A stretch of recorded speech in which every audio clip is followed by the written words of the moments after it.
giving you the real from A to Z surrounding the Dallas Cowboys. News, updates, rumors, transactions, takes, and more. So strap up, Cowboys Nation, and start your day off with A to Z Sports. Live with Will Steele. 3, 2, 1. Here we go. Oh, yeah.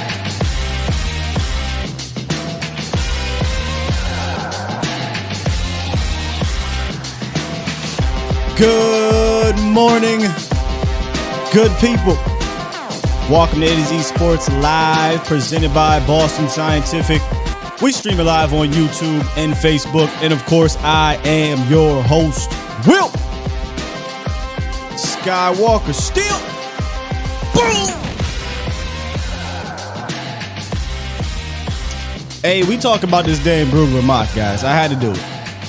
We're going to pick up basically from where we left off earlier in the week and talk about picks 1 through 7.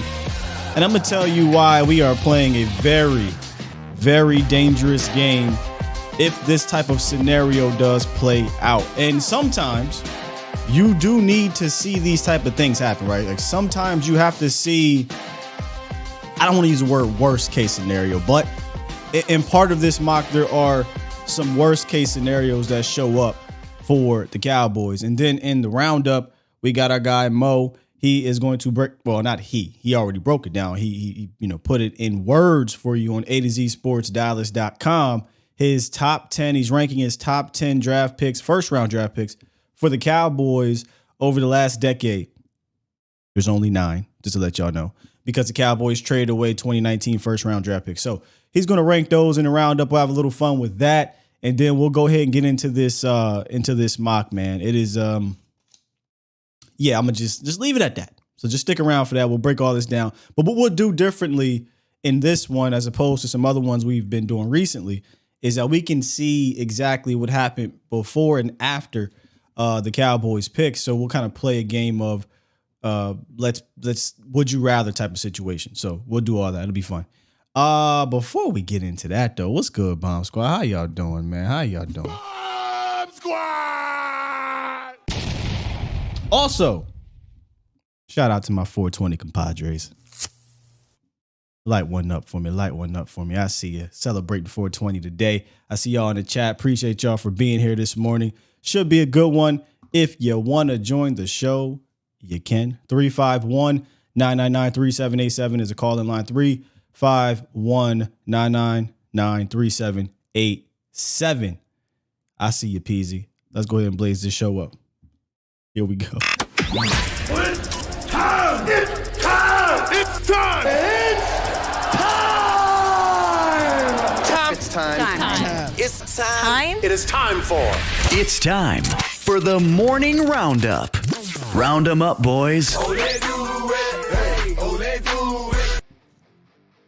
Hey, yo. Shout out to Mo, man. Host of A to Z Sports Prime Time. Every 8 p.m.? 8 p.m. Central, Monday or Sunday through Thursday. Make sure y'all check him out. He did a top 10, or he ranked his first round draft picks, Cowboys first round draft picks from 1 through 9, because there's only 9. So let's kind of start backwards here. And you can see the whole article on A to Z Sports Dallas.com. Number 9. I mean, who else? None other than Taco Charlton. Absolutely the only one on this list that likely the Cowboys fans would not be celebrating here. This one gives me scar tissue. It kind of brings that back up because of the whole TJ Watt thing. I tell y'all all the time, this is the reason why this draft is the reason why I don't get attached anymore to any of these players in that manner. I wasn't doing this full time, so I was still 100% kind of just fanatical, way too far left in my Cowboys fandom. And I got too attached to TJ Watt. And when they took Taco, it broke my heart. And then the way it played out broke my heart even more. Number 9, Taco Charlton. Number 8, Leighton Van Der Esch, I feel that's appropriate. Leighton Van Der Esch is not as bad of a pick as Taco Charlton, that's for sure. He got an all-pro year out of him. I thought you got another solid year out of him last year. Now, I think he was an 18th pick overall, something like that. You would hope you would have gotten more out of Leighton Van Der Esch, but as a rookie all-pro and a kind of stable starter for 5 seasons, you can live with that. There have been way worse first-round picks. I'm not going to sit here and crush them too much for it. Yes, there were other guys taking it, DJ Moores of the worlds, and the kid that went to the wide receiver that went to Atlanta now is with the Jaguars. There were other players they could have taken for sure, but LVE at number 8, very fitting. Here's where it gets fun. Byron Jones at number 7. I like this. Byron Jones also made an all-pro list. I thought he came in, right away and made himself known kind of as that tight end stopper, in his rookie year. They really didn't know how to use him for a few seasons. Then boom, bring in Chris Richard. He turns him into an all-pro, put him back at corner, and we'll see what happens with Byron Jones and moving forward now. But I liked Byron Jones when he was here. It was very controversial about keeping him or not keeping him. Funny thing is, his situation feels very Nnamdi Asomugha-like. Remember when Nnamdi was one of the top corners with his original team, the Raiders, and then hit the open market, got the big contract, went to Philly, and Nnamdi wasn't as good anymore.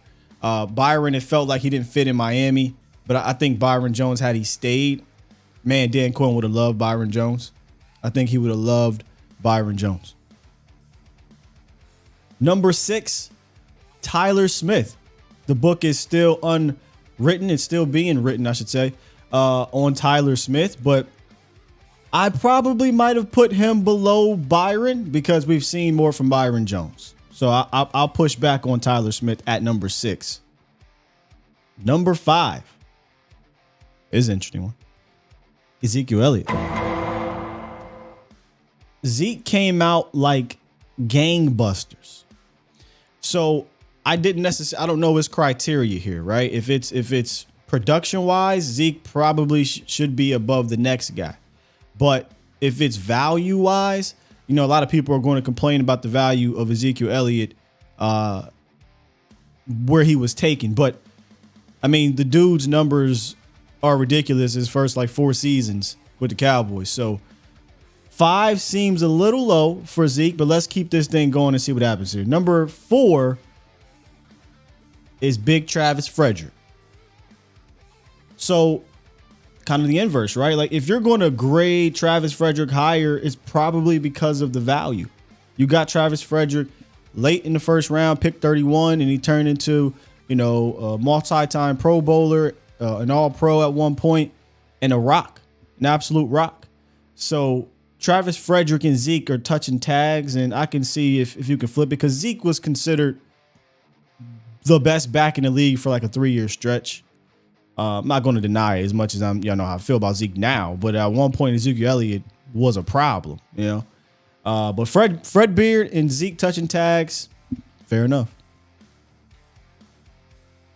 This is interesting. Now, number 3, CeeDee Lamb.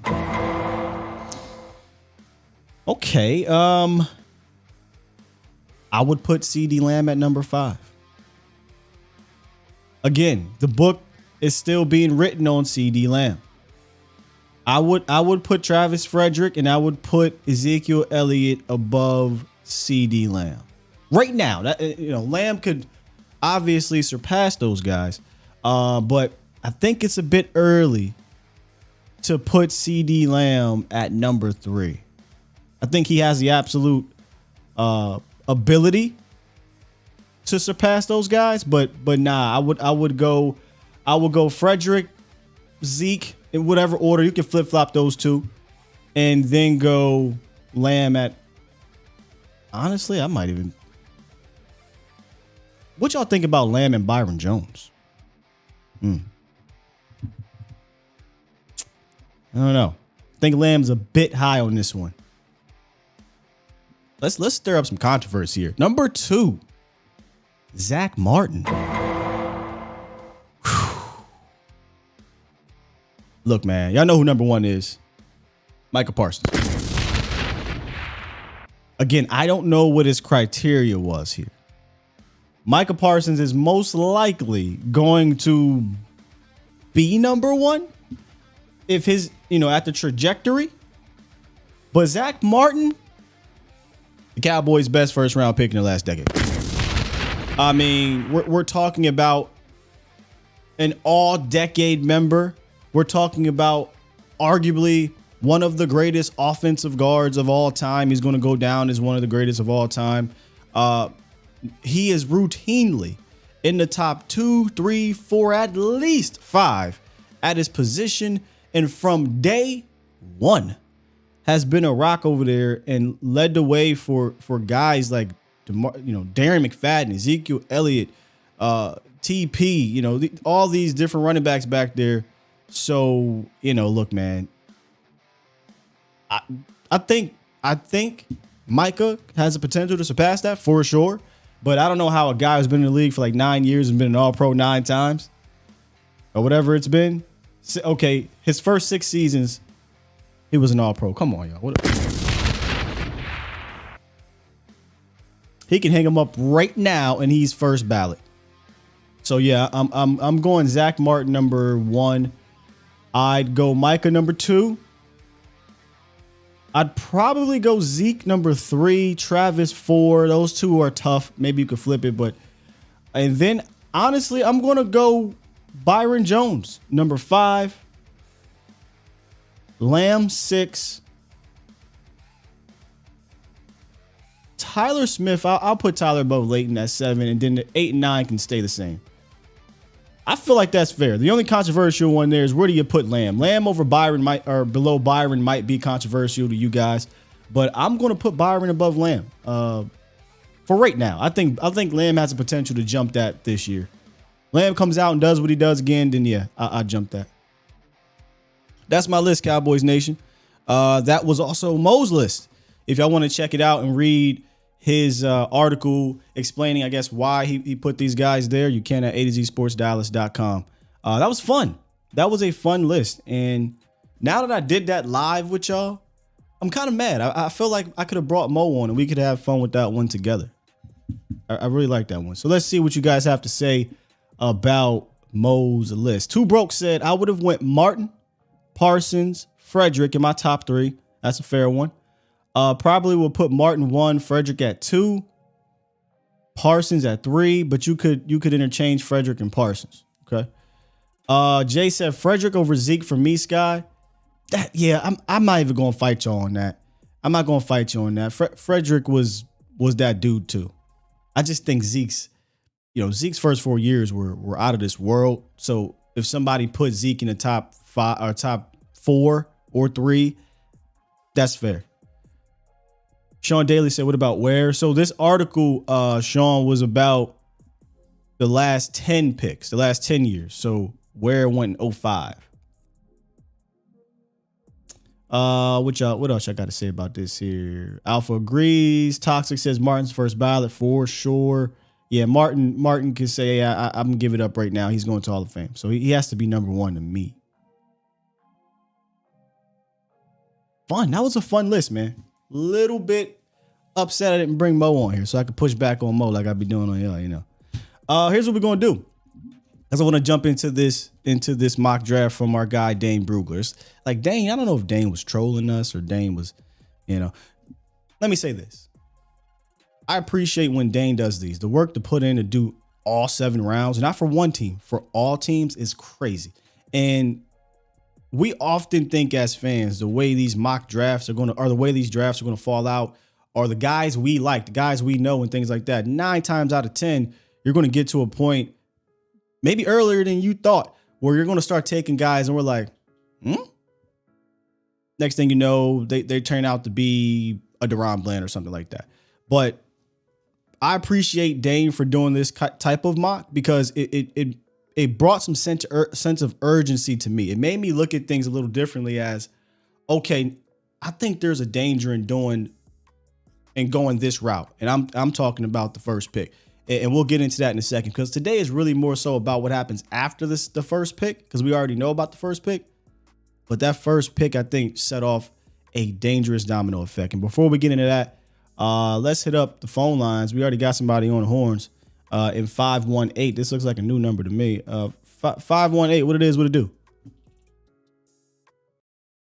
Hey, turn your house down, good brother. Oh, shit. All right, you good now. Hello? Well, we're going to see if we can get 518 up in here in a second. He turned his house down. He turned himself off. Lost in translation. Asked about our mock drafts. I'm thinking about doing that tomorrow at the Cochran firm. Thinking about doing that tomorrow. All right, I think we got our guy back here. All right, sir, you are live. Hello, yeah, what's going on? How you doing, Will? I'm doing good, man. Do you mind turning down? Yeah, I think you're listening. Do you mind turning down the radio, the TV? Oh, the TV. Okay, so yeah. Okay, yeah, I'm sorry. Okay, yeah. So like I said, yeah, your list is real accurate, man. I think you were definitely hitting definitely correct on that one.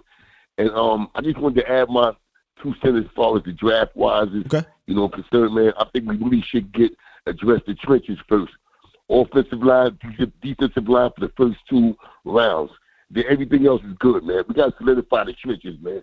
Because, really, man, I say everything else that we got, we can go for right now. We're Super Bowl ready. But with those 2 positions in the trenches, we set that, I think we can go all the way to the Super Bowl, man. I think we're really looking good this year, man. I think you guys put great content, man. Thank you, brother. Fox, Law, love you guys, man. I look forward to every day watching you guys, man. Y'all put me onto a lot of knowledge, and I agree with a lot of things you guys say, man. Some stuff I don't agree with, but a lot of things I do agree with. Like, I don't agree with tight end or any positions like that in the first 2 rounds. I really believe that we got to protect Dak for one, and we got to get a defensive tackle for the trenches, man. And after that, everything else, it's a go. Hey, man, if that happens in this draft, they can put auto select on after the first 2 rounds. I'm with you.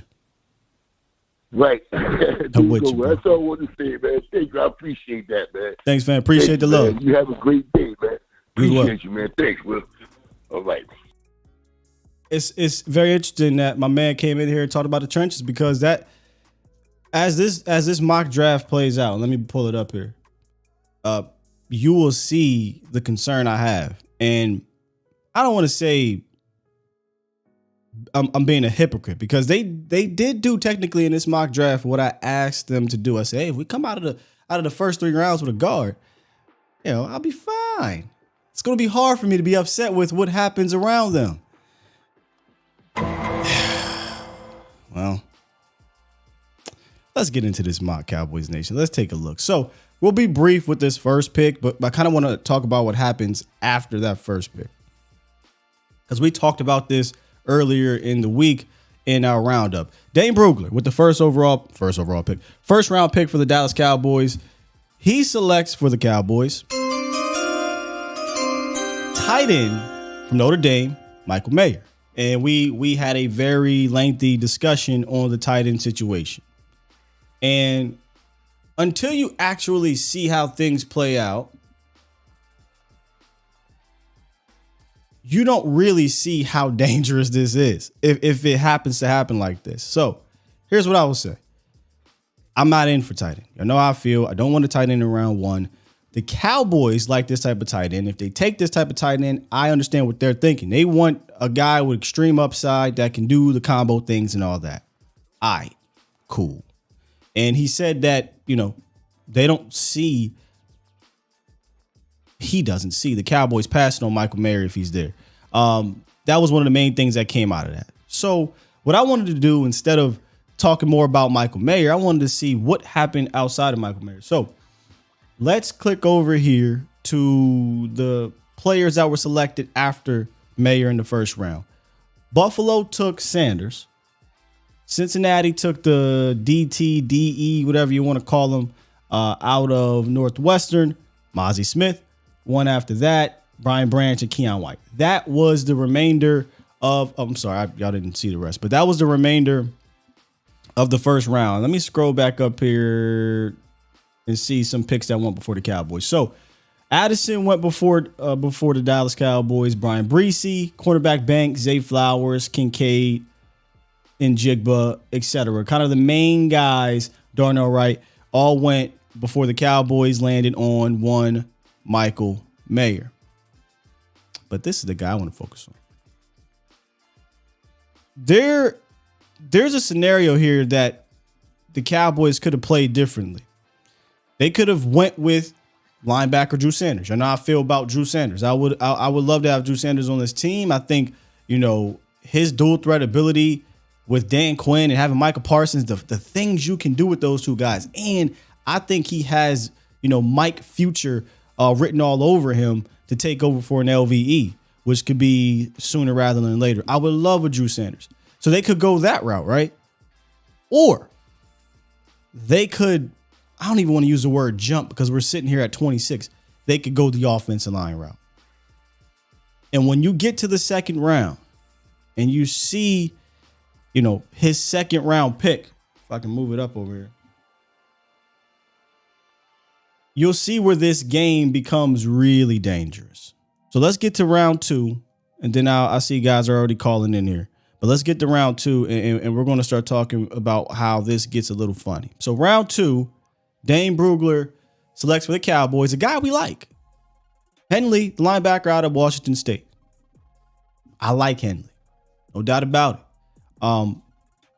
Foots came on, and we talked about Henley. In fact, I'll play the audio / video for you. Here's Foots talking about what he saw when he looked at Henley on tape. But what does the tape say to you on Henley?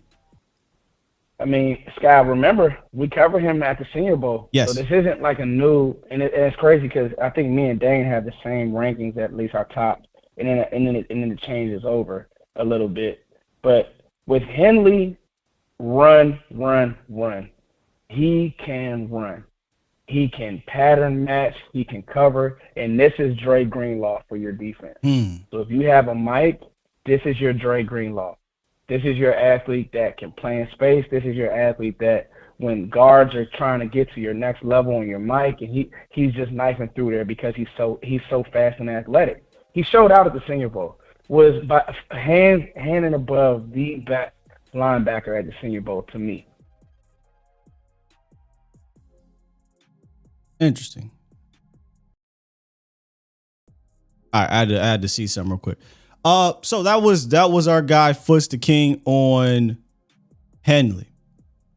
Look, he's an active guy, 3-down linebacker type of guy, top flight athleticism. But due to the way this draft fell, right, I think you would have had to get creative here. Now, I'm not going to talk about the 3rd round pick just yet because I want y'all to see the guys that got taken before Henley. Okay, because you went tight end in the 1st round. Linebacker is really a suspect pick here if they don't get creative. So take a look at this. I counted in this mock draft here. 6 offensive lineman options for the Cowboys went before Dallas in round 2. And those options were, make sure I follow along here. The first one, here we go. Osiris Torrance right off the bat went. And we're just talking offensive lineman here. Okay. And then it gets real funky right around 50, 51. Anton Harrison, Steve Avila, Matthew Bergeron, and John Michael Smits all went before the Cowboys in this little cluster right here. All before the Cowboys. Dallas has 2 options right here. Dallas could either trade up, get creative and trade up to get one of these guys. Probably something I would do after I see how the rest of this draft played out. Or they could have stayed put and took Cedric Tillman as opposed to Henley, the linebacker. My option would have been a trade up. What would you guys have done, Cowboys Nation? Would you guys have stayed put, took Henley, took Tillman, or traded up to get a lineman? The way this draft played out, I'm trading up. There are just too many options, plug and play options right here. We're talking about Bergeron. We're talking about Avila. We're talking about Harrison if you want to put him at left tackle. But we're talking about guard guys. There was way too many. Now, you don't got to go all the way up to the top and get an Osiris Torrance. But John Michael Smits, any of these guys I would have taken, and they can plug and play right now at left guard. with this guy right here, John Michael Schmitz, and even Avila having the potential to slide over and play a little bit of center. But I'm definitely trying to get up here to 50. And Professor O, let me know how much that would, even if it cost me my 3rd round pick, I will probably do it based off of how this draft played out. What will it cost me to go from 58 to about 50, 51-ish? Probably, let's say 51. 50, 51. What would that take me? Because I can't miss out on these guys based on what just happened. If I can go up and get me a Bergeron, yeah, I'm taking that all day and tomorrow. He's plug and play right now, way better than the dude that they just drafted in the next pick that I'm going to talk to y'all about. Way better. Obviously, Steve Avila is there. John Michael Schmitz gives you that flexibility. I'm trading up based off of what I see. But what would you guys do? Staying put and taking Tillman's not a bad idea either. Henley, stay put, take Henley. And that's what sucks, right? I like this guy. I don't like how this draft played out. And I'll tell you all the reasons why. Sanders in round 1. Yeah, that's what I would have done. I would have won Sanders in round 1, so I don't have to take Henley in round 2. Or taking that guard in round 1. One of these guys. You call it a reach, whatever you want, but the tight end sets a very, very dangerous precedent here. Okay, well, what did the Cowboys do in round 3? They took offensive guard out of LSU, Anthony Bradford. A couple weeks ago, I believe at Had to Be's, we did a draft where Anthony Bradford was the pick in round 5, about where I kind of had him. And I watched that Georgia game and I was like, very mid. I was like, it's the wrong game to watch. Let me go watch another game. So boom, I go and I watched the Alabama game. Guys, I just don't see it. I don't see it with this guy as a top 3 round dude. Like I'm getting concerned. And maybe now you guys can understand why I'm trying to go up here and get one of these offensive guards. Because Anthony Bradford, this is kind of what I have when I went and watched now the Alabama game plus the Georgia game. He lacks athleticism, slow-footed, a bit sloppy in his technique. A lot of the reaching and the pulling is not going to be for this guy. Not going to be for him. Plays top heavy. Seems like even in the run game he's top heavy. So you might have to slow down a little bit. Eager to fire out, but not with much technique. This is real strange here. He's actually better when a guy comes into his chest as opposed to him trying to get into them. Now, this is where Dane Brugler describes him best.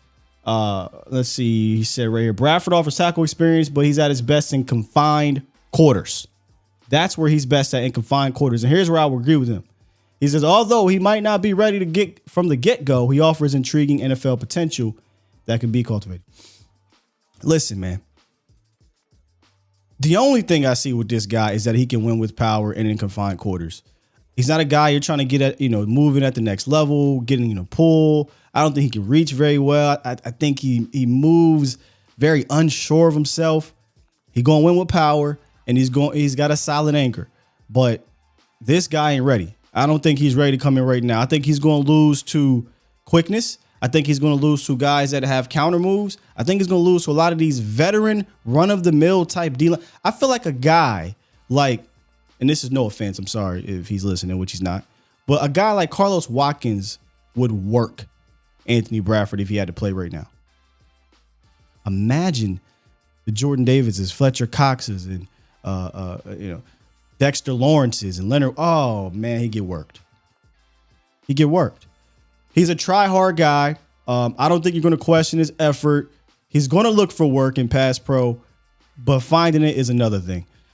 Anthony Bradford is a massive reach here to me. Day 3 guy, and I ain't talking about early day 3. You're not going to plug and play this dude. You're not. So now you still have that hole at left guard. So when I see him take Bradford in round 3 and the following what happens after and what happened before, that is why I'm like, look, if this is my offensive guard guy, I'm moving a pick, man. I'm moving a pick to go.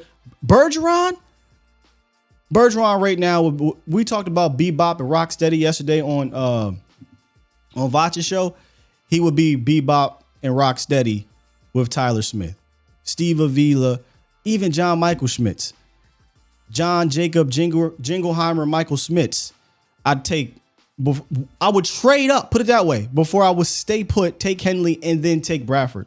That's how serious I am. So, in these first 3 picks, because you took tight end, and then you stayed put, took Henley, who I like, but now is this where the Cowboys feel like, hey, man, we got to come away with the guard? Remember what I said? Got to come away with the guard in the first 3 rounds. But they come away with a guy that I don't believe is ready. Dane said he's not ready. And who knows when he'll be ready, because he might need to shed some weight and develop some more agility and quickness. But I'm not sold on Bradford as a even a backup right now. Like, Bradford probably has to kind of work his way up, kind of the way that Josh Ball did. But Toxic, Carlos Watkins is mid. It's okay to have mid, guy. It's okay to have mid. Carlos Watkins is a fine defensive tackle 4 or 5. Like, right? He's a fine DT4, for your team, and that's a backup guy. And he would work Anthony Bradford. So here we go. We got Bradford in 3rd round, Henley in the 2nd, Michael Mayer in the 1st. If those were your top 3 picks for the Dallas Cowboys, how are we feeling? Professor O doesn't like Bradford for an inside zone scheme. Bro, I don't like Bradford for anything but straight up power. And even that, right? Like, even that is rough, because no one's running pure power anymore. Like, teams are getting these offensive linemen on the move, and he can't. He can't move to me. Give me Mafi over Bradford. Well, Mafi went in the 1st round. Oh, wait a minute. 58 to 1. So 129 gets me to 54. Okay, thank you, Professor. 129 gets me to 54. Where are we at? 54 would allow you to get John Michael Schmitz. Is there any way I can bump that up to 52, 51, Professor O? Because now, hey, look, Schmitz, I'll take it all day tomorrow. You ain't got to hear me complain at all. But if I can have the pick of the litter between Avila, Bergeron, and Schmitz, I'd like that. I'm a little greedy there. But 100%, I'm trading 58 and 129, and I'm taking one of these guys easily. Marcus says he'd be feeling shitty. Aaron says it's okay. Mark would throw up. Grant would feel terrible. Brian depressed. Whew. Look, here's the thing. Mayer's a good player, so that kind of maybe saves this. And Henley's a good player too. But I think because of you taking the tight end and then getting a guy in Bradford who's not going to play, that makes this thing a little worse. The feeling, I should say, a little worse. Tight end the 1st, you lost already. Yeah, a lot of people are not with any of this. Are any of these players low character people? Well, I know Mayer is not. Henley, I heard somebody say there was something about Henley. I don't want to throw anything out there without doing the research, but I think there might be something with Henley. Not quite sure. I know nothing about off field or character issues with Bradford. Where was Darnell Wright? Wright was drafted, I think, to the not to the Lions. He went early in the 40s. Or Darnell Washington. Darnell Wright. I'm sorry. Darnell Wright went early in the 1st round. So that's where Wright was. Cowboys didn't have a chance to get him. So here's a few scenarios. We'll hit the lines and we'll get to the rest of the draft. We'll just breeze through it. So the Cowboys took the tight end. They could have elected to take Drew Sanders, or they could have took one of these offensive linemen. I would have been fine with either one of those picks as opposed to the tight end, because of the way the draft played out. If you're going to take the tight end in round 1, you have to assure yourself, I think you get better value here after the 1st pick. Aisha, what's good? She said met him at the combine, very well liked. Which guy we talking about, Aisha? Left Aisha. Who we talking about? Who'd you meet at the combine? She did some fantastic work down there. Okay, I see why you're asking that question, Toxic. He said, stop drafting low character people. Is that too much to ask? Henley. So is there anything on him? She met Henley. Seems like a good guy. Is there anything on Henley? Character-wise, I'm not sure.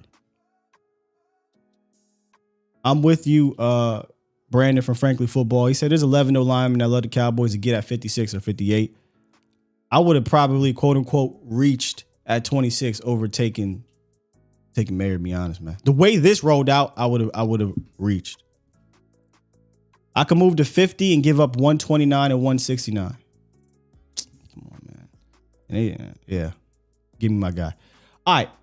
Let's hit these phone lines, man. We got Lamont on the horn. What's good, Lamont? What's going on, Sky? What's up with you? Hey, so I will say this much. I know a lot of people aren't with the whole Michael Mayer tight end situation, but I've given it some thought. And if you really think about it, Mayer, if he is drafted to the Cowboys, he might come in just as good as Ferguson is right now. He's a complete tight end. Yeah. I mean, no one is knocking Mayer's talent. Like Michael Mayer, if he comes in and if he's a first round pick, he's going to be your starter. Like that, there's no denying that. He comes in, he's your kind of combo guy, can do the blocking, can do the receiving, and be your starting tight end. I mean, there's no doubt about it. Yeah, and as far as Deion Henley, I mean, I do like the pickup of him because I feel like I don't think he's like a Fred Warner type player, but I do feel like if you groom him correctly, he could be a very good player for you in the long run as far as ability to going to cover, especially with how the league is moving more pass happy and stuff like that. I would like to going to see us go ahead and get a guard a little bit earlier. I don't want to get wiped out on guards and then just settle for anything, though. Yeah, the way this draft played out, as you'll see when we get to the rest of these picks, this is why I'm kind of screaming to come up and get a guard a little bit earlier than third round. If it plays out this way, it doesn't mean it's going to play out. Maybe they pick a different type of guard in the third round, but that specific guy, I don't like him in round 3. Yeah, me neither, brother. I mean, at the end of the day, I do kind of think that draft that he got is kind of solid. As long as he gets a guard a little bit earlier, I'll be happy with that. So that's all I got, Scott, for the show. Y'all go to have a good day, bro. All right, appreciate you, Mark. You know what? I'm gonna just go ahead and finish this out real quick because we got a handful of people. All right, let's go ahead and wrap this one up and get to the rest of his picks. We're gonna go through 4 through 7. Okay, 4th round. All right, Sky. What do we get our running back? Do we get a corner? Do we double dip somewhere? Nope. They want defensive tackle. We do want interior, but they want Tyler Lacey out of Oklahoma State. 6'4", 279. He's got the length, but another 3 techie type dude. We kind of got that type of guy already. Ghosting. You know? He says this position group needs a boost. Sure, Dane. Defensive tackle does need a boost, but that's not the type of defensive tackle we were looking for. Now, Lacey has the build to add more to him, in a way that Chauncey Golston did, but is Lacey really gonna come here and push Golston off the cliff? I don't know about that. Definitely not gonna push Osa off the cliff. We're looking for somebody that can help out Jonathan Hankins. We don't want Big Hank out there for 35, 40 plays. So not only do we go Bradford, which is a super reach to me in the 3rd round, we come back and we kind of get another 3 techie defensive tackle. Dane. Okay. Round 5. Cowboys get their kicker, Jake Moody out of Michigan. I've been seeing some of you guys talk about potentially drafting the kicker, bringing up Moody's name is specifically. Look, man, once you get in the 3rd round or once you get in day 3, it's really hard for me to get upset with what happens. However, due to the way the Cowboys operate in the offseason in the past, we understood all these picks mattered more than mostly any other team in the league. It's a kicker, You still haven't addressed some other positions that I think the Cowboys could definitely take a round here, but I'm not going to sit here and slam my pen down on the third day. But your first pick in the 5th round goes kicker. Okay. All right, Dane.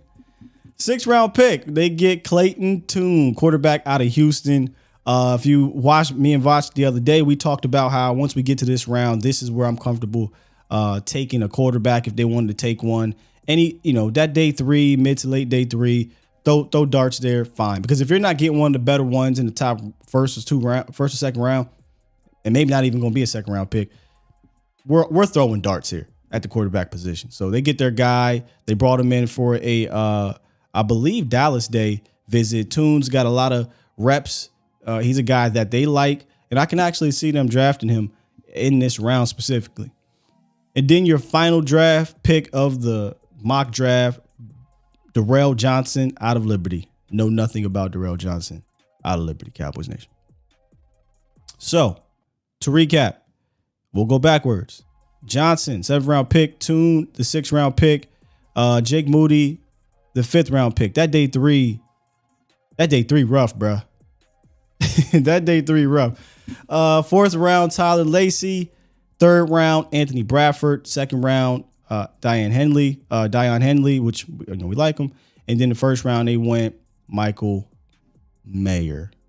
Grade Dane Brugler's mock draft.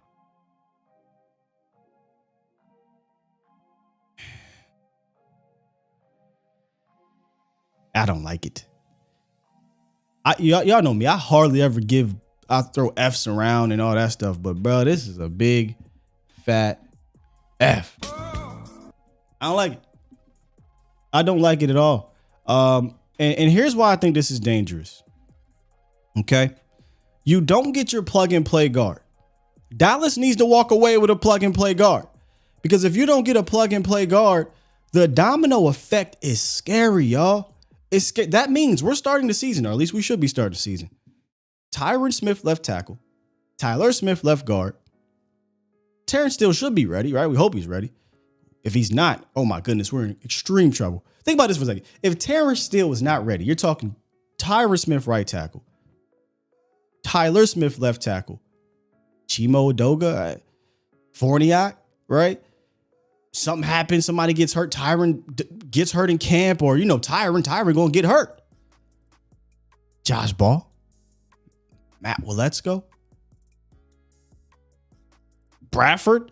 I don't think Bradford ready. I don't think Bradford is ready to me. And it's interesting that Dane said that he offers position for, bro. If they put Anthony Bradford at left tackle or right tackle, he said he offered, he has some tackle flex. He will get worked. Matthew Bergeron has way more flexibility than Bradford. I would trade up for that type of flexibility. What are we talking about? So no, you're playing with too much fire by not getting a plug and play guard. Okay, boom. You also don't get yourself a running back. Now I get it. And running backs, you can sign one as an undrafted free agent. But there's way too many good running backs in this draft to walk away and say, yeah, we took another undersized defensive tackle and a kicker and the defensive end out of Liberty. Dang, what are we doing? What else they didn't get a potential X guy later. They could have sat there and took Tillman. They could have took A.T. Perry in the 5th round, I saw.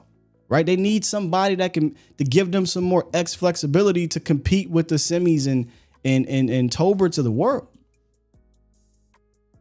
And then there's Henley. I like Henley.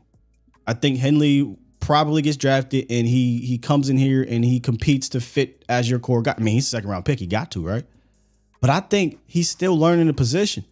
Super upside, great upside. But I'll say something that may be a bit controversial to a lot of y'all.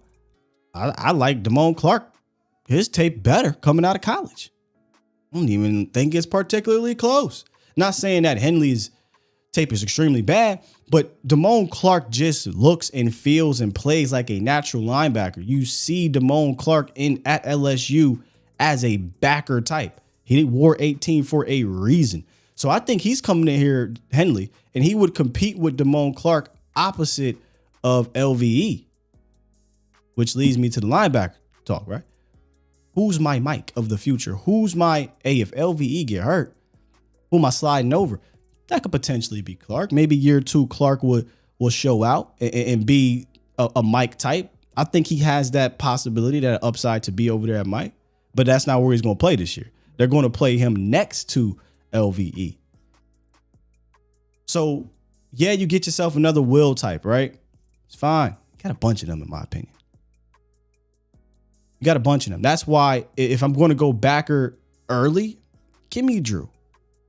Give me Jack. Give me somebody I can plug in that middle and say, appreciate your LVE. We know you're going to get hurt. You're not here for the long haul. I got to think about my future and my now. So I just don't think you really walked away from this draft. Great question. Did you walk away from this draft better? I don't think so. And I like Michael Mayer as a prospect, but is he so much better that you're like, yo, this offense about to... Not me. You get Henley. Are you like, yo, like Henley, but I don't think your offense or your defense or offense is just taken to this next level with these guys. No. But I think an offensive lineman would have more value to you than the tight end, than the linebacker in Henley.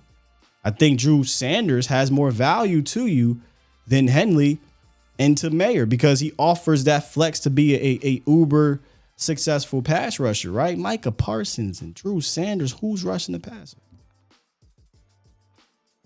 I don't know. Don't like this draft. Would have went so many different directions. All right. Let's get Chris. We got some heavy hitters. Chris, Danny, Los, and Marv. What's up, Chris? Yo, what's going on, Scott? How you doing, bro? I'm good, man. How are you? Not doing too bad. Hey, talking about the guards, it's actually funny. I was thinking about this exact same thing, so I'm really happy that you're talking about it. If they get like these guards, if they get into the late 40s, I think they really got to explore trading up because I think that there's going to be a run right before the Cowboys on these like guard tackle type of players. That's what happened in the mock draft. That's literally what, I mean, there was 5 guys. Let's go. Let me scroll down here. Anton Harrison, Steve Avila, Matthew Burgeon, and John Michael Smith. That's 4 guys from pick 51 to 57 that went before you. And if Anton Harrison is available in anywhere close to the 50s, they need to trade up and go get that guy. Like, that guy is like, if he was the pick at 26, I wouldn't hate that at all. If he's there and around the early, the late 40s, I'd love if they traded up to go get him. I mean, he's one of the candidates for me. I'm kind of more looking guard here because it sounds like they want Tyler to play tackle. So I'd probably go get one of those other dudes. But Harrison, look, man, if Harrison fell to you at 58, or he was the last of the Mohegans, right? Then yeah, I'm with you. Go get him. Yeah, because I love Avila or John Michael Schmitz there just because they give you that position flexibility to where they'll go play center in the future if you need them to, and then you can pick up a guy like Voorhees or Mafia and double down at that position, and then you're good with young talent for the foreseeable future. Fam, I would have rather taken Voorhees in the 3rd round than Bradford. No, seriously. All jokes aside, I would have took Voorhees in round 3 with his ACL before I took Bradford. Yeah, definitely. Hey, one more question. So the Cowboys have $16 million in cap. That doesn't include the Zeke $10 million, right? Not yet. June 2nd, they'll get that $10 million. So do you think they're going to wait and see how this draft plays out and then, potentially see the June 1st cuts and make some moves there for potential depth pieces like linebacker or something like that? Oh, yeah, they always do that. That when you listen to them in the offseason talk about kind of their plans, they always map out having a pool of free agency money for the Anthony Barrs, the who was it the year before? Malik Hooker, Everson Griffin. It happened late. They're going to probably sign some type of veteran. And then you got the cuts too. Teams are going to cut guys. Teams are going to draft certain players and say, okay, we appreciate you. Jonathan Hankins type, right? Hankins got traded deadline, but guys like that are likely going to get cut. They'll sign some guys. Yeah. Definitely. Well, it's appreciate you, Chris. Let's keep it moving. Alrighty. Let's get Danny up in here. What's good, Danny? Good morning, Sky. How's everything going? It's good, man. It's good. I don't like this mock draft, but everything else is good. Oh, listen, here's the deal. I mean, Dane's the man, but I just think it's extremely hard to figure out all 32 teams' needs. Yeah, that's his brain shot at this point. He's just throwing names up on the board for people's teams. That's just my opinion. I think this whole draft was a reach. And unfortunately, though, if we do go tight end in the first round, that's going to ruin the rest of the draft. Because the run on O-line is going to be in the second round. And I believe it was 2 years ago when we needed a safety, and we got Kelvin Joseph. Like 4 teams jumped ahead of us. Yeah, but took safeties. You know what about that, though? What was it, 2 years ago? You know what? Maybe Dan Quinn could have changed their mind, but they hadn't taken the safety in the top 3 rounds since 2012. So it was always hard for me to believe that would actually happen. Yeah. But you're absolutely. Here's the thing about Dane Brugler's mock. When you said it's hard to predict, he basically did predict what you think is going to happen, and that's that run in the second round. So that was realistic, I think. Yeah. I think you're right. I think Dane's right. I think if you do not take a guy in round 1, you could potentially be looking at a run. Now, what you got to do though, right, is you got to be mindful. You got to anticipate it. So if they see, for instance, Anton Harrison 151, Avila 152, you might need to pick up that phone, right? Like you might need to pick up that phone and say, hey, we might have to get up there a little bit here. If they want one of these plug and play guys, unless they want to risk it and wait for round 3 or take a Mafi, a little earlier than they like, or another guy that they might have brought in the 30 visit or what have you. But regardless, I think after that second round, you're going to be looking at reaches in a way, in a sense, but your reach better be able to play. I believe to solve this, you need to go plug and play O-line at 26. It's crazy, but for some reason, Mafi is falling.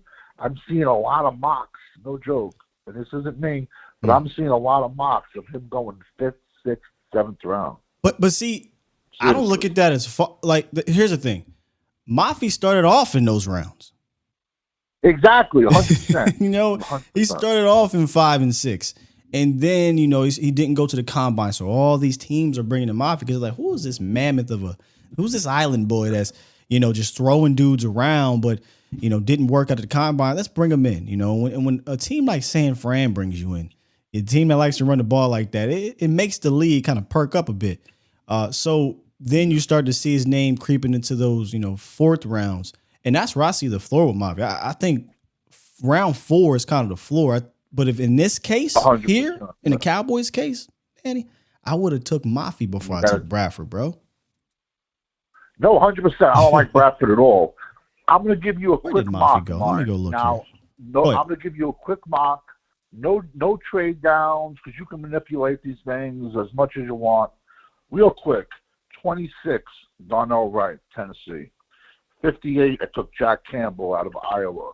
90, Israel Akanabanda, the running back at a Pitt. Round 4, you could have went both ways with this, but I went Curtis McClendon, guard plus left tackle, Tennessee Chattanooga, or you could have went Andrew Voorhees at 129 in the 4th round. 176, I took Josh Wiley from Cincinnati. Also on the board was Will Mowbray. I love that value right there. That's great value, and that's the value that's going to be available in the 5th rounds with tight ends. That's why I pull my hair out when I hear tight ends. Anybody know where Mafi went in Dane Brugler's draft? I can't really find him. He went late.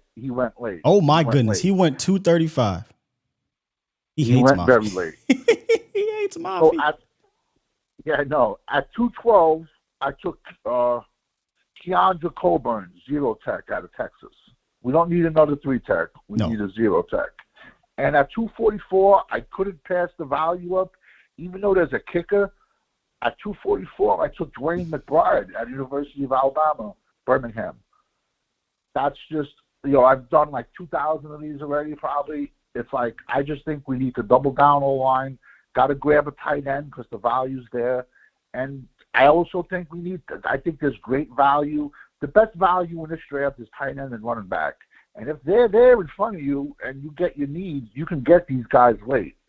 That was just a quick mock I did, but was not a fan of names.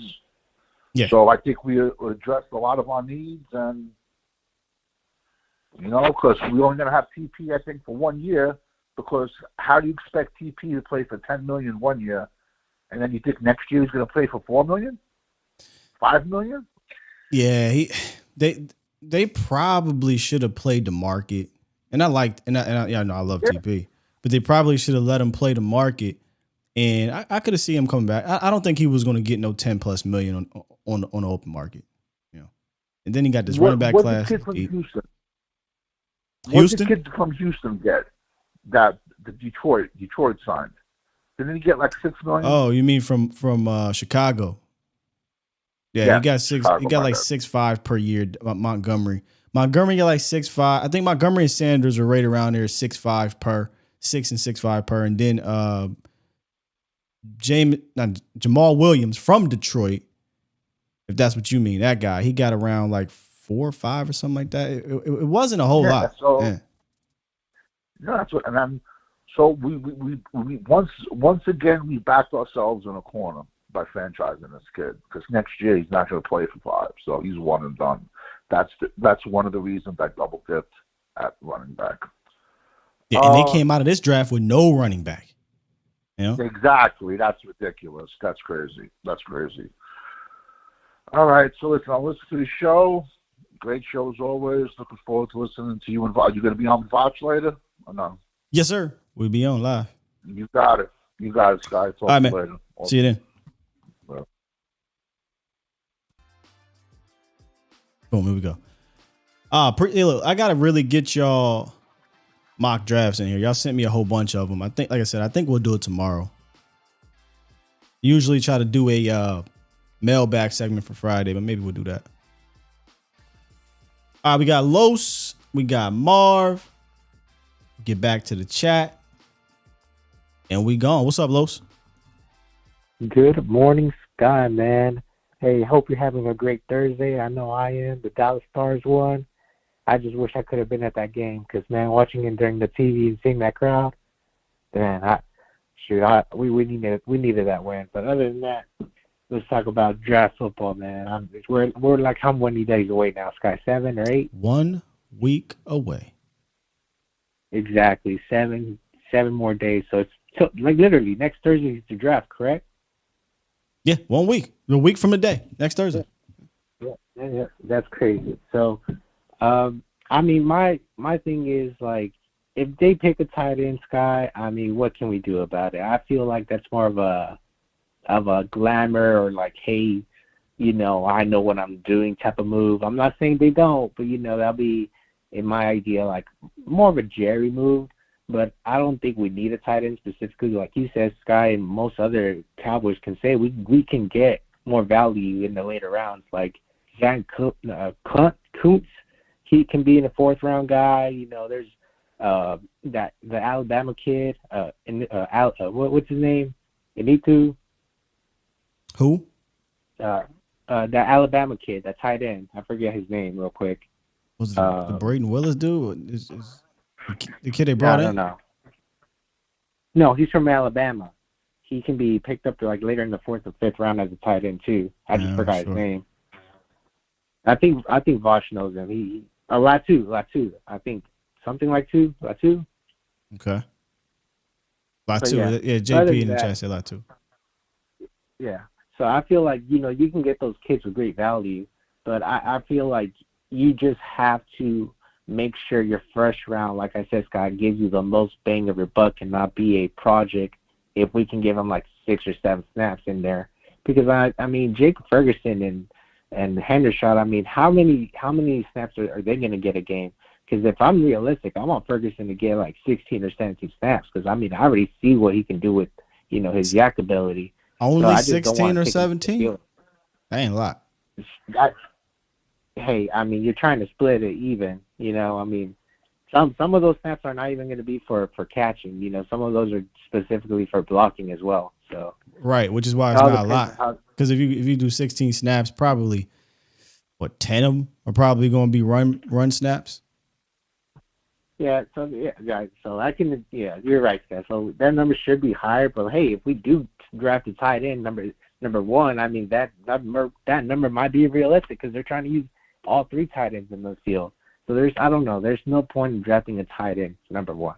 But I will leave you with this guy. If the Dallas Cowboys can do these 3 guys in the first 3 rounds as a dream, they fall to you, and I'll give you the names and the number they fall, like that, then you walk out happy, right? So at number 26, if Bijan's there, you grab him. You get your running back number 1. You don't have to think about it. That offense is set. And I think he can overcome offensive line play because I think he's done that in Texas throughout his first 2 years. Yeah. So number 2, I think you get Darnell Washington at the second round. If he drops to you, Lowe's like we want to take all the best players that just dropped. Exactly. You think that's going to happen? Lowe's? You think Darnell Washington? This is the dream. And Bijan Robinson. This is a dream scenario. This is your dream. Gotcha. Your dream. Yeah. Okay. So yeah. So who's there in the third? Who's there in the third round? We got. I got JSN. I got either Ohomo or Kobe Turner at 90. We need a defensive tackle that that can play the run and that can help. Who? But I mean, either Kobe Turner or Moro, like a defensive tackle. Like, because I feel like you can get the third round, you can get a good defensive tackle, and we need one. But yeah, that's my 3-round mock draft. But and quick question, Sky. There's this. I know Cowboys don't like wide receivers, undersized wide receivers. They don't. All right. But there's this kid out there that I've been watching tape on him, and his name is Parker Washington. Man, like he's a little bit undersized in size, right? But, man, he plays bigger. But the way he runs routes, Sky, if you take a look at him, I'm not calling him Cooper Kupp. But, man, I'm not. All right? I'm really not. But, man, I feel like if he can get that ball in his hands who's this? Can utilize the way Cooper Kupp is used, you can get great value out of him. What's his name? Parker Washington from Penn State. You said it like it was something. Get Parker Washington a beast. Yes, sir. Yeah, he's a beast. So, yeah, I mean, I feel like if you can get him in the fourth round, Sky, that's our offense, man. I mean, they actually. Give me your thoughts on that, Sky. They met with Parker. Go ahead. I can't remember if they met. I don't know. Aisha might know if they met with Parker, but yeah, man, I think Parker Washington would be fantastic, man. Appreciate the call, Los. All right, peace, man. You have a good morning. You as well. All right, let's get Money Marv or Magic City Marv. I ain't sure which one we getting today. What's good, Marv? What's up, family? How you doing? I'm good, brother. Yeah, I saw that draft. Dane Ruler. Dane Ruler? Yeah, whatever his name is. But I don't think it's gonna go like that though. What he got. Because to just say, if y'all did pick that linebacker from Washington State, there's other linebackers that could play. But I'm just saying, I'm going to give him, if the first 2 pick go like that, he can get Zavalli in the third round. Who that? From South Carolina. You remember the guard, Zavala from South Carolina? Oh, Zavala? Yeah, Zavala. You could get him in the third round. Yeah, where did he they go like in him this? too. Let me see where he went in this. I think he went in the third round. Keep going. I'm looking for him here. Yeah. So you can get him. It's another guard from you're talking about North Carolina State, not South Carolina State, but yeah, North Carolina State. He went 81 to to the Lions, and that's the other thing. The Old Dominion guard, Zavala, Mingo, just kind of guys we are familiar with here. I'm trying to look for some more. Siaka, all went before the Cowboys in this draft in pick 90, and they settled with Bradford. So it's kind of I won't go for Bradford. Because it's another guard that's from Notre Dame that's better than him. Notre Dame got linemen. There's a guard from Notre Dame that's good. Yeah. I think it's number 66. He could play too. I forgot his name, but he's kind of good too. But there's so many pictures to go. Like you said, the LSU. I don't know why they keep trying to put LSU players on our team. They love LSU players, man. I'm like, unbelievable, man. But, there's so many players out there they could go with. But the tight end, if they do pick Myers, him and Ferguson and other tight end, they'll be dangerous. And then if it's me, I'm not picking the linebacker. I'm going to go D tackle. If my D tackle there, I'm picking one of them guys. In the second round? And then, yeah. So your boy got taken. I think Benton got taken in this scenario. No, he didn't. So in the second round, Keanu Benton is still there. I'm going Benton. I believe he's still there. Let me see. So maybe it was. And they're not going to take that linebacker. If Benton there, I guarantee you, he's going second. I'll put some money on that. I thought I saw him in a second, but I'm mistaken there. A penetrator. Yeah, he went 43, brother. So he was not available in this mock draft. He went 43 to the Jets. So, what about the D tackle from Baylor? Siaka Ika is there in the second. He went ahead of you in the third round. Well, I'm picking Siaka in the second round. Yeah, ain't no way I'm gonna let that big dude for some small ass 220 linebacker where I got Harper. I got 33 and 14 coming back. And some undrafted rookie that might make the team. Come on, man. I'm not picking that linebacker before that big dude. That'll be the dumbest thing ever. I'm not really high on him in the second round. I'd rather your boy Benton if he happened to be available. Yeah. Auburn got some D linemen too that's good. D tackles. Marv Kiper Jr. That's who we getting today. Yeah, I be watching. I'm like you guys. I be like, oh man, because what I be watching for on D tackles is they getting bull rush, just dog. You know what I'm saying?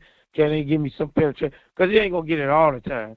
But is you getting moved 5 yards back? For me, it depends on the type of tackle I'm looking at. Like if I'm looking at a guy like your boy Siaka Ika, can he handle double teams? Can he help out his team without actually making the play? How is he a stack of shedding? Is he getting moved? Is he causing car accidents? Y'all know I love to use that analogy. Like I want him to redirect traffic, but sometimes I want him to be the reason why. Like I want him to cause that accident in the backfield. But for the most part, if I'm getting a one tech, they got to be able to free up these guys behind them. But guys like Benton and I even think Mafi doesn't have the not Mafi.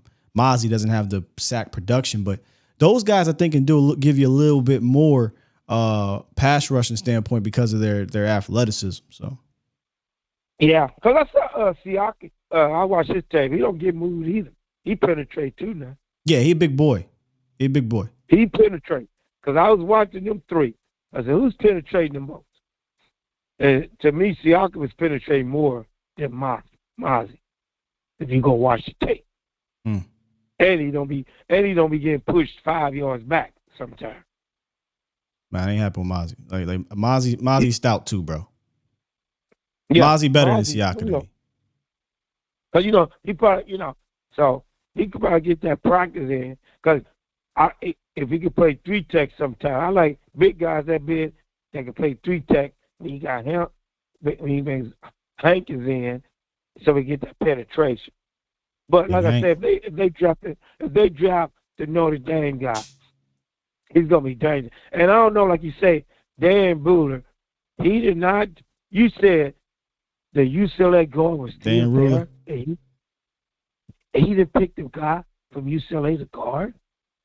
Well, I look. I don't expect to see many mocks with Mafi in the third round. To be completely honest, I told you I think the floor is fourth round for Mafi, but I didn't expect him to go pick 265, whatever it was. He got picked in the seventh round, and we didn't pick him up. No. Well, in this mock draft they took Bradford, so I think that was his reasoning. Like, all right, cool, we got our guard. Now let's address these other positions, and they didn't double dip. No, that guy's not better than the UCLA guard. I agree. You know what I'm saying? I do not think he's that better guy's than not him, better than the UCLA guard. No way, no how. And he came into he came in for a visit. You know what I kept when I was watching Bradford, I kept thinking about, and this might be just Cowboy bias, but I remember McKenzie, is it Bernardo or Bernardo, or I can't ever pronounce. I think it's Bernardo though. I was like, man, you give me McKenzie Bernardo vibes, and I didn't like that. Who? Yeah, see, exactly. when the Cowboys were in that line transition and they were rolling out the Phil Costas of the world and the Bill Nagy's and the Kyle Kozers, McKenzie Bernardo, or whatever how you say his last name. He was a part of that whole thing when they was trying to figure out their line. Oh yeah, I remember that. Yeah. Yeah, I didn't like that either. But like I said, that the UCLA guy came in for 30 days. Ain't no way they gonna let that guy drop. Somebody know what I'm saying? Yeah, somebody made a good point earlier. The Niners don't have a pick to the third round, and they, bringing him in, they probably feel like that they'll take him in that third round. UCLA? I mean, UCLA guard? Yeah. Oh, yeah, they will. They built that line. He's very much Mike is an Iapati light. And I remember when they had him on that line, boy, when they had Harbaugh and they was running with Frank Gore, it was very, very much a power scheme at that point. That's what we got to do. We got to be smart like that too. Don't bring in no Rudy Poot guard, just like you said, from LSU, that's gonna get destroyed. And it's just gonna take time, Marv. It's just gonna take time for him, and I don't really see the upside that he does, but it is what it is. Hey, appreciate you calling in, Marv. He a big boy. I think he go 320 plus. So but just because you big, I don't mean a whole lot. Yeah, that's true. You got to be able to move a little bit. Yeah, you got to be able to move. All right, Marv. Appreciate you calling in, big dog. All right, fam. All right, peace. Boy, he's about to give me a whole bunch of other names, Marv. I caught you. Put some respect on Phil Costa's name. No. Phil Costa was terrible. That honestly, that time frame really makes me appreciate the type of lines we've had. And I'm not talking about the Great Wall of Dallas 2.0. I ain't talking about that. I'm talking about even the ones where it wasn't the best, because it could be worse, and that was worse at that time. And look, I'll put some respect on Kyle Kozier's name. Like, Kozier was kind of that Grizzly veteran that kind of held it down. But boy, when we was going into camp and I was writing these little blogging articles talking about Bill Nagy, Phil Costa. I know he was Hulk Hogan's daughter. And who else we had? Mackenzie Bernardo. Who was the other guy? There was two. They signed Mackenzie Bernardo, and they signed another dude on the other side. I cannot remember his damn name. I think he came from Cincy, or maybe that was Mackenzie that came from Cincy. But man, that offensive line was god awful. And, I think that was right around the same time they got Tyron, moved Tyron to right tackle. Doug was at left. But as soon as they got Tyron, that really told me things were about to change. 2 years later, Travis Frederick. The next year, Zach Martin, and boom, we off. All right. Great stuff today. Appreciate y'all. My guy Danny had a fantastic segue to Boston Scientific, but I lost it. But look, ED can affect your self-esteem and impact your most important relationships. So if you tried pills or any other solution that did not work, there is hope. Take a free online assessment that you can share with your doctor. click the ad in the description. There are permanent, satisfying solutions to treat ED. Visit edcure.org. Get the facts. Find a urologist who can offer treatment options when others don't work. That's edcure.org. Brought to you by Boston Scientific. Say it with me, y'all. It ain't hard, but you can be. You're listening to A to Z Sports. Do it live! At some point, hoping to broadcast In front of the millions of Cowboys fans to bring you the real. But for now, strap up and here's your host, Skywalker Steele. I'm Luke Skywalker. I'm here to rescue you. Come on, Quan. We got ladies in the chat, Quan. Let's get to these super chats. Shaq drop one. Shaq said, if you had your choice of any player in this draft, any player in this draft, who you taking for best odds to win the Super Bowl, Shaq? Are you saying, like, if I had to choose any player, who do I think will give the Cowboys the best odds to win the Super Bowl? Look, I don't know that any one rookie is the reason you win a Super Bowl. But if I had to pick a guy that'll help us get there or push us close to that goal, Jalen Carter, man. You know, I think that's the last piece Cowboys are missing on that defense to take it to this another level. I think it's just a disruptor. 3 down disruptor that can do a whole lot of things. Gonna piss off a lot of people on that side of the ball, and you eventually have to game plan for it. So Jalen Carter would be my guy for this team. And let me get back to these super chats. Super chat. Here we go. Towboat. Super chat. Drop one, and I just lost it. Montre Holland. That was one too, Professor, but that's not the guy I'm talking about, Professor. There was another one. I feel like I missed one. Maybe it was Mackenzie Burns. Maybe. But Montre Holland was the other guy. Hell, we were signing Brian Waters. You remember that? Brian Waters on his last leg. I actually like that sign. But he was on his way out the league. Towboat dropped one earlier. Dropped two, actually. He said, where's Danny? I know he knows about 150 offensive linemen we can get on day 3. Day 3, Danny. Super chat. And then the second one was, I haven't seen a draft that awful since Vietnam draft. God, I gotta hit you with a. Come on, Tobo. Nate Livings. Thank you. That was the guy. Was it Cincy? Did he come from Cincy? You knew exactly what I was talking about. Yeah, it was Mackenzie Burns. It was Nate Livings. And it was Livingston, one of them. It was just like, yo, we got to figure this out because this ain't going to work. I might have to dig up one of them articles I wrote about that. DJ dropped a couple. Appreciate you, DJ. Super chat. DJ said, is there a chance they're looking at Hankins signing as them not needing a 1 tech, 3 tech being the bigger need? Man, Hankins is definitely the starter, right? One thing I will say, and we talked about this weeks ago, Dan Quinn values that position. How high, that's a different story, but he values it. If I had to guess, I think they will take a guy. Probably day 3. They did it last year with Big Country. They did the year before with Bohanna. Re-sign Hankins. I feel like we could see a day 3 1 tech.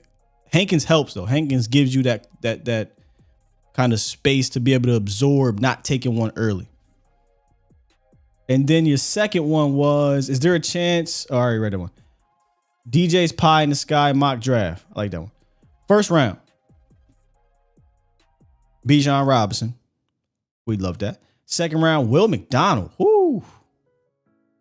Will McDonald. Where did Will McDonald go in this? He went pretty early in the second, I think. Yeah, he went 36. So where'd you go? Third round of okay, I see what you're doing, DJ.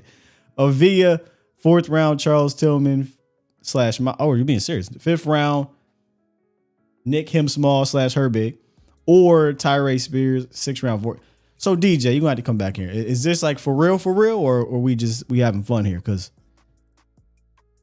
I don't see a world where Avia falls to the third or Charles Tillman falls to the fourth. But Mafi, Herbig, Spears, Voorhees, I can make more sense of that. Bijan, Will, and Avia though, man, that's a lot of falling. That's a lot of falling. And then Toxic, I already read yours. That's a good question though. Shaq, not Toxic Tom. But Shaq, if I had to pick any player I think will give us the best odds to win the Super Bowl, I'm going to kind of alter that. I don't think one rookie is going to be the reason you win a Super Bowl, but a guy that can help push you closer to me is 100% Jalen Carter. DJ said, if everything is perfect, yeah, man, that's... Look, I know teams suck at drafting, but man, you somehow allow Avia to fall to 90 in a draft that doesn't have deep interior offensive linemen, as we just saw in this potential mock. Wow. Charles Tillman, that's another thing. Charles Tillman, there's a lot of people that think he better than Hyatt. And I think Tillman, Mingo, I would love for them to be on this team as that kind of insurance policy at the wide receiver position.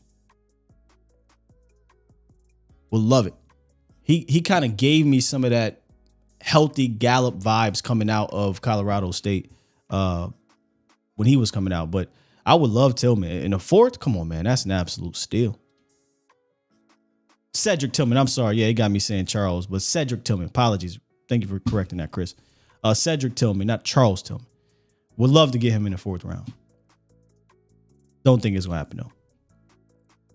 Mafi went pick like 250 something. In this draft, Mafi went all the way in the 7th round. So he is not high on 234. There you go. He's not high on Mafi at all. All right. Okay, so DJ, I guess you were trolling a little bit here because he sent it when Los was on the phone. Los was like, yeah, man, everybody going to fall to the Cowboys. Let's go ahead, wrap this thing up. Got to get going. Got some folks coming over here. Look, man, if you enjoyed today's show, enjoyed our review of Dane Brugler's latest mock draft, which we did not like, hit that like button. Run it back. If you missed it, we break down every pick and give our scenarios of what we would have done. Hit that like button again. Subscribe if you're new here. You can't comment. You're like, what's going on? It's because you got to be a subscriber to what we do. Later on, we'll be on with Vach, and then Mo will be on A to Z Sports prime time for the final show of the week. Check out A2ZSportsDallas.com for all of our wonderful writers on the website. New website up. They're doing some good work over there, all right? And that'll be it. Go ahead, press this button and get up out of here. Got some things to do. I like Mingo, Chris. Mingo and Tillman, man. If I could somehow find a way to get them round 3, yeah, that'd be fantastic value. Don't think it's gonna happen though. That first 3 rounds, very important. We out here. Peace.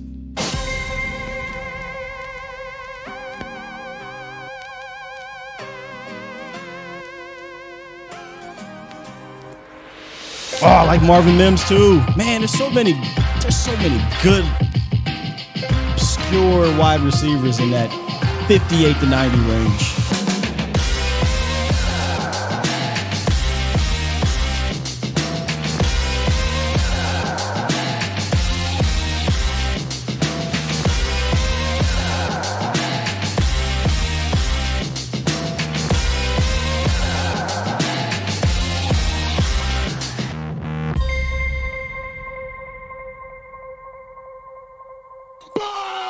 Squad!